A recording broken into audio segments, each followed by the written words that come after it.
শুভ সকাল বন্ধুরা, welcome back to my channel Ruby Sunny vlogs. আসামের ছোট্ট একটি সোনাই শহর থেকে আমি হচ্ছি রুবি। আমার চ্যানেল তোমাদের সবাইকে অনেক অনেক স্বাগতম।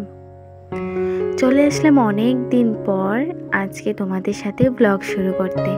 আশা করছি আমার আজকের এই ব্লগটা তোমাদের খুবই ভালো লাগবে।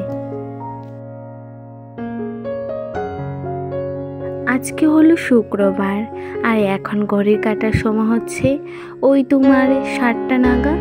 কারণ এখন তো শীতটা অনেকটাই পড়ে গেছে, আগের থেকে অনেকটাই কিন্তু আমাদের এখানে শীত পড়ে গেছে। তাই এখন থেকে ব্লগটা দেরিতেই ব্লগটা শুরু করছি। আর আমার ছেলের কিন্তু প্রচণ্ড জ্বর। হ্যাঁ, জ্বর ছিল 2 দিন আগে, কিন্তু এখন একটুখানি কমেছে। তার সত্ত্বেও জ্বরটা কিন্তু ছাড়তে নামে নিচ্ছে না। যদি ধরো তোমার বলতে পারো ওই ধরো জ্বরটা হচ্ছে, আবার জ্বরটা ছাড়ছে, আবার হয়ে যাচ্ছে। এই করে করে অনেকটাই জ্বর হয়, কমছেই না আর কি। তো ছেলে ঘুম থেকে উঠেছে, তো বলছি ছেলেকে এবার সোয়েটারটা পরে নাও, গলার মধ্যে কিছু একটা বেঁধে রাখো, যেহেতু খাসিটা ওর একটুখানি বেশি হয়ে গেছে। আর ওখানে দেখো কতগুলা ওষুধ। এটা হচ্ছে এনজাইম হজমের একটা ওষুধ দিয়েছে ডাক্তার।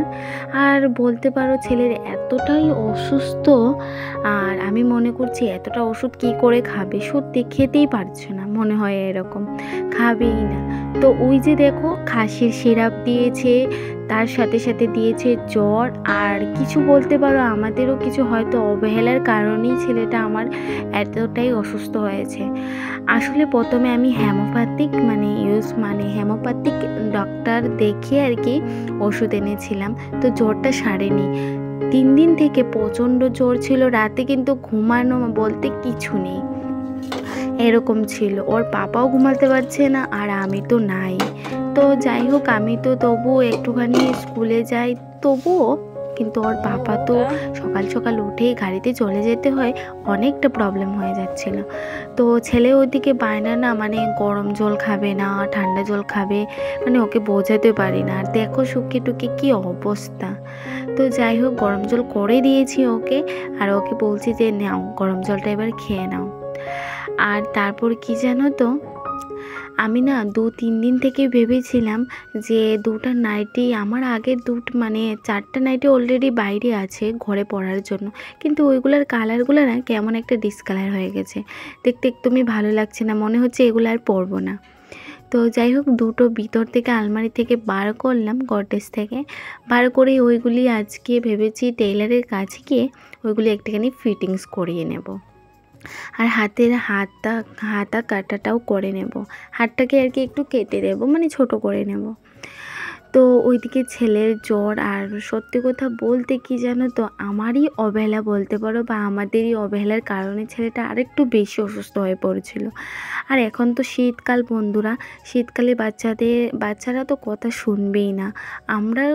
আমরা যারা মারা, আমরা কিন্তু সবসময় চেষ্টা করে থাকি যে বাচ্চাদেরকে সুস্থ কিভাবে রাখা যায়, তাই না? কিন্তু ওরা কি কথা শোনে বলো তো? তো হোমিওপ্যাথিক ওষুধ আনা হয়েছিল, 2-3 দিন খেয়ে ও কিন্তু একদমই সারেনি। তারপর ওর পাপাকে বললাম না, অ্যালোপ্যাথি খানো, তাহলে অ্যালোপ্যাথিকে কিন্তু ওর জ্বরটা তাড়াতাড়ি সেরে যাবে। আর সাথে কিন্তু অ্যান্টিবায়োটিকটাও দিয়েছিল। আর আসলে কি হয় জানো তো, অ্যান্টিবায়োটিক ওষুধটা খেলে শরীরটা প্রচণ্ড খারাপ হয়ে যায়, দুর্বল হয়ে পড়ে। আর এখনও পর্যন্ত আজকে 2-3 দিন হয়ে গেছে জ্বরটা কমেছে, কিন্তু তার সত্ত্বেও কি বলো তো, খেতে পারছে না। ভাত তো আগে থেকেই অল্প খেত, খেতে চাইতো না, আর এখন তো আরোই হয়ে গেছে। তো এই শীতের মধ্যে তোমরা তোমাদের বাচ্চাগুলোকে, যারা আমার ব্লগ দেখছো, খুব সাবধানে রেখো, না হলে অনেক অসুস্থ হয়ে পড়বে। আর শুধু বাচ্চারা কেন, আমরা বড়রাই বলো না, আমাদের গলার খাসি ব্যথা সব চলে আসে। তো যাই হোক, ওইদিকে অল্প ছোট একটা থালের মধ্যে ছেলেকে ভাতটা মেখে দিয়েছিলাম, কিন্তু একদমই খায়নি। আর ওই যে কালকে রাতেরবেলা বর একটু মূলা শাক বলি এটা এনেছিল। আর জানো তো বন্ধুরা, মূলা শাক খেতে না আমার প্রচণ্ড ভালো লাগে। আর কি বলো তো, জানো তো, রাতেরবেলা শাকগুলোই যখন আনে, সত্যি তাজা তাজা থাকে, দেখতে এতটাই ভালো লাগে। আর পরের দিন সকালবেলা যখন ছুঁড়তে যাই এগুলা, এক এক করে যখন বাছি তখন যেন কি হয় জানো তো, একদম যে ওই যে পাতার যে নিচের দিক আছে না, ওইগুলো একদমই পচে যায়, আমার একদমই ভালো লাগে না। তো এইবার আমার ছেলেটা কিন্তু অনেকটাই সুস্থ আছে, শুধু খেতে পারছে না, মুখের রুচিটা একদমই কমে গেছে, তবে আস্তে আস্তে এই রুচিটাই হয়ে যাবে। আর ওইদিকে আমার স্কুলের মিস আমাকে এই বকফুল বলি আমরা, এটা আমাকে দিয়েছিল। এগুলো বড়া খেতে প্রচণ্ড ভালো লাগে, আমি অনেকবারই তোমাদের সাথে এটা কিন্তু শেয়ার করেছি। আর কিভাবে কি ভিডিও করেছি, মানে কিভাবে বড়াটা বানিয়েছি, সেটাও কিন্তু অনেক ভিডিওতে আমার আছে, তোমরা চাইলে কিন্তু সেই সব ভিডিও দেখে নিতেই পারো। আর ওইদিকে দেখো তো কি করেছি, ওইদিকে কুচি কুচি করে লাউ কেটেছি, তাও ওই যে আগে দেখিয়েছিলাম লাউটা কিন্তু আমার শাশুড়ি মা দিয়েছিল। আমাদের ছাদের উপরে লাউ ধরেছে, তো তোমাদের সাথে তেমন শেয়ার করা হয়নি, একটুখানি অল্প জায়গায় তো সবজি বাগানের মতোই বলতে পারো করা হয়েছে, তো সেটা আমি অন্যদিন তোমাদের সাথে শেয়ার করে নেব। এক ব্লগের মধ্যে তো এত কিছু শেয়ার করা যায় না। তো যাই হোক, ওইদিকে আমি রান্না করলাম। হ্যালো বন্ধুরা, তো এইবার বিছানাতে উঠে পড়ব। তো রাত্রে হয়ে গেছে, এখানে লাইটের প্রচণ্ড প্রবলেম। তো যাই হোক, এবার কি করব, এবার এই নাইটিটা আমি নতুন, এই দেখো এই নাইটিটা নতুন নিয়েছি। নতুন বলতে কি, মানে অনেক আগেরই, মানে এটাকে সেলাই টেলাই করে ঠিকঠাক করে ফিটিংস করে নিয়েছি। তো এবার যাব শুতে, ঠিক আছে। তো এবার শুতে যাব, তো শোয়ার আগে আর কি আমি আমার ফেসের মধ্যে একটুখানি কি করব, একটু ধরো ফেস টেস ওয়াশ করে একটুখানি ফ্রেশ ট্রেশ হয়ে তারপর তো বিছানাতে উঠবো, ওইটাই আর কি করব। তো ভাবলাম তোমাদের সাথে ভিডিওটা এন্ড করে দিচ্ছি। তো এবার ঘুমিয়ে পড়বো, বেডটা খুলে নিচ্ছি। তোমার নাইটিটা কেমন হয়েছে অবশ্যই জানি। তো চুলগুলোর না অবস্থা পুরোটাই খারাপ হয়ে গেছে। তো যাই হোক বন্ধুরা, আজকে থেকে তো আমি আমার ভিডিওগুলো কন্টিনিউ করছি। আশা করি তোমাদের আমার ভিডিওগুলি ভালো লাগবে, অবশ্যই ভালো লাগলে লাইক কমেন্ট সাবস্ক্রাইব করে আমার পাশে থেকো।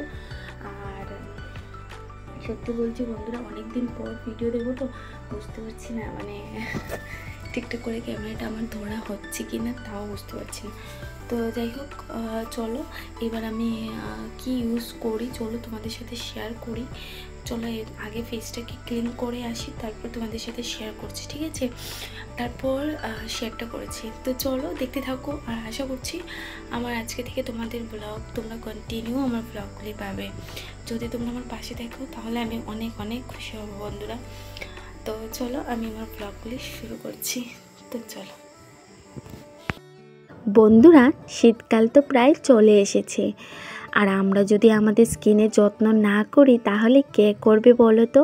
আর আমরা যদি স্কিনের যত্ন না করি, শীতকালে আমাদের স্কিন পুরো ফাটা ফাটা হয়ে যায়, দেখতে একদম কালো কালো লাগে। তাই যদি তোমরা চাও বন্ধুরা নিজেকে সুন্দর এবং পরিষ্কার দেখতে, আর রঙটাও যাতে হোয়াইটনিং থাকে স্কিনের, তাহলে কিন্তু আমার মতো তোমরা প্রত্যেক দিন রাতে বেলা ঘুমানোর আগে এই কাজগুলি অবশ্যই করবে। আর চলো আমি একটু ওইখানে চলে গিয়েছিলাম, তো চলো এইবার আমি প্রথমে একটুখানি টোনারটা নিয়েছি। তোমরা জানো আমি আয়ুরে এই টোনারটা প্রচণ্ড মানে ইউজ করি, আর তোমরা যারা যে যেটা ইউজ করে থাকো সেটা কিন্তু করতেই পারো। তো একটুখানি লাইটটা চলে গিয়েছিলো, তো যাই হোক আবার কারেন্টটা চলেও এসেছে। তো এবার দেখো টোনারটা লাগিয়ে আমি হালকা হালকা ইউজ করে নিচ্ছি, কারণ প্রচণ্ড পরিমাণে যে মুখের মধ্যে ঘষে ঘষে করতে হবে তার কিন্তু কোনো মানে নেই। তো যাই হোক আমি একটা কি ক্রিম লাগাচ্ছি, তোমরা যদি সেই ক্রিম নাইট ক্রিমই বলতে পারো, এটা অবশ্যই আমি রাতেই ইউজ করি, কিন্তু এটার প্রাইসটাও কিন্তু একদম মানে কম, খুবই কম। তোমরা মিনিমাম সবাই নিতে পারবে আমার মনে হয়, এটা কিন্তু ফার্মেসিতে পাওয়া যায়, তোমরা যদি চাইলে কিন্তু তোমরা সেটা নিতেও পারো। তো এটা তোমরা পুরো বডির মধ্যে ইউজ করতে পারো, তোমাদের যে কালো মানে তোমাদের রং নিয়ে যদি একটুখানি থাকে যে আমাকে একটু ফর্সা দেখা যাবে, তাও কিন্তু তোমরা এটা ইউজ করতে পারো। এটা কিন্তু প্রত্যেক দিন রাতে আমি নাইট ক্রিম হিসাবে এটাকে কিন্তু ইউজ করে থাকি। আর তোমরা যদি এটা কি ক্রিম আমি ইউজ করছি তোমরা যদি জানতে চাও, তাহলে কিন্তু তোমরা আমাকে কমেন্ট বক্সে কমেন্ট করে জানিও যে দিদিভাই তুমি কি ক্রিম ইউজ করো গো, আমাদেরকে একটুখানি জানিও, তাহলে তোমাদেরও সুবিধা হবে। আর জানি না তোমাদের কতটুকু আমার আজকের ব্লগটা ভালো লেগেছে। ব্লগটা তো অনেকটাই বড় হয়ে যেত জানো, আমি যাই হোক কেটে টুটে ছোটো করে নিয়েছি, কারণ আমার না নেটের একটু সমস্যা ওই জন্য। তো যাই হোক আজকে থেকে তোমরা কন্টিনিউ আমার ব্লগ পাবে। আর চুলের তো 12টা বেজে গেছে, চেষ্টা করব চুলটাকে একটু যত্ন করতে।